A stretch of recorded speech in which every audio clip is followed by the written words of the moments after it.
आपने यह तो सुना होगा कि किसी कुंड के पानी में स्नान करने से सारे पाप नष्ट हो जाते हैं, तो किसी में स्नान करने से शरीर की तमाम व्याधियां खत्म हो जाती हैं। लेकिन हम जिस कुंड की बात कर रहे हैं उसमें तो लोहे तक गल जाते हैं। आइए जानते हैं इस कुंड के रहस्यों को। वीडियो को शुरू करने से पहले अगर आप हमारे चैनल पर नए हैं और अभी तक अपने हमारे चैनल को सब्सक्राइब नहीं किया है तो प्लीज सब्सक्राइब कर लीजिए और बेल आइकॉन दबा दीजिए।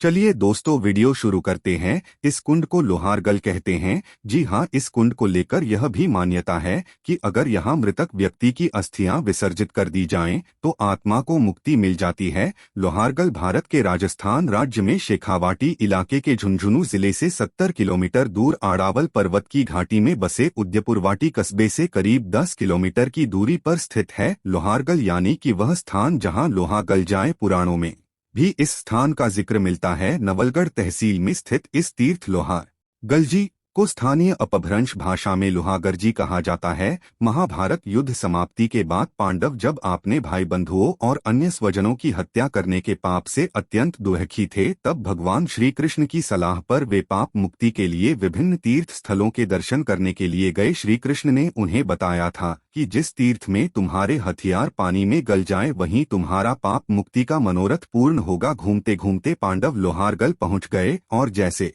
कि उन्होंने वहां स्थापित सूर्यकुंड में स्नान किया, उनके सारे हथियार गल गए। उन्होंने इस स्थान की महिमा को समझ इसे तीर्थराज की उपाधि से विभूषित किया। लोहारगल से भगवान परशुराम का भी नाम जुड़ा हुआ है। कहा जाता है कि इस जगह पर परशुराम जी ने भी पश्चाताप के लिए यज्ञ किया तथा पाप मुक्ति पाई थी। विष्णु के 6वें अंश अवतार ने भगवान परशुराम ने क्रोध में क्षत्रियों का संहार कर दिया था, लेकिन शांत होने पर उन्हें अपनी गलती का एहसास हुआ। यहाँ एक विशाल बावड़ी भी है। यह राजस्थान की बड़ी बावड़ियों में से एक है। पास ही पहाड़ी पर एक प्राचीन सूर्य मंदिर बना हुआ है। इसके साथ ही वनखंडी जी का मंदिर है। कुंड के पास ही प्राचीन शिव मंदिर, हनुमान मंदिर तथा पांडव गुफा स्थित है। इनके अलावा 400 सीढ़ियां चढ़ने पर मालकेतु जी के दर्शन किए जा सकते हैं। प्राचीन काल में निर्मित सूर्य मंदिर लोगों के आकर्षण का केंद्र है। इसके पीछे भी एक अनोखी कथा प्रचलित है। प्राचीन काल में काशी में सूर्यभान नामक राजा हुए थे,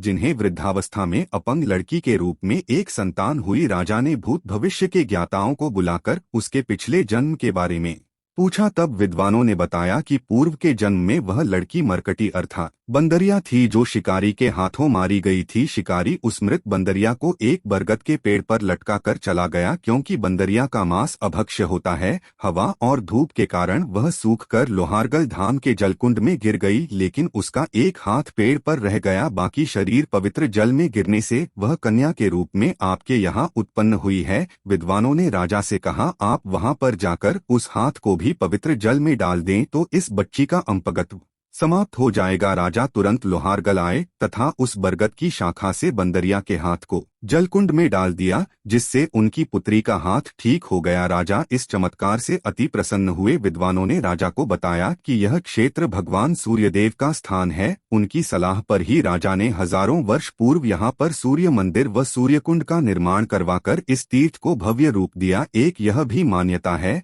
भगवान विष्णु के चमत्कार से प्राचीन काल में पहाड़ों से एक जल धारा निकली थी, जिसका पानी अनवरत बहकर सूर्यकुंड में जाता रहता है। इस प्राचीन धार्मिक ऐतिहासिक स्थल के प्रति लोगों में अटूट आस्था है। बता दें कि यहाँ समय समय पर विभिन्न धार्मिक अवसरों जैसे ग्रहण, सोमवती अमावस्या और भाद्रपद अमावस्या के मौके पर मेला लगता है। इसके अलावा माघ मास की सप्तमी पर भी सूर्य सप्तमी महोत्सव मनाया जाता है। इसमें सूर्य नारायण की शोभा यात्रा के अलावा सत्संग प्रवचन के साथ विशाल भंडारे का आयोजन किया जाता है। दोस्तों, वीडियो अच्छा लगा तो लाइक और सब्सक्राइब जरूर करें।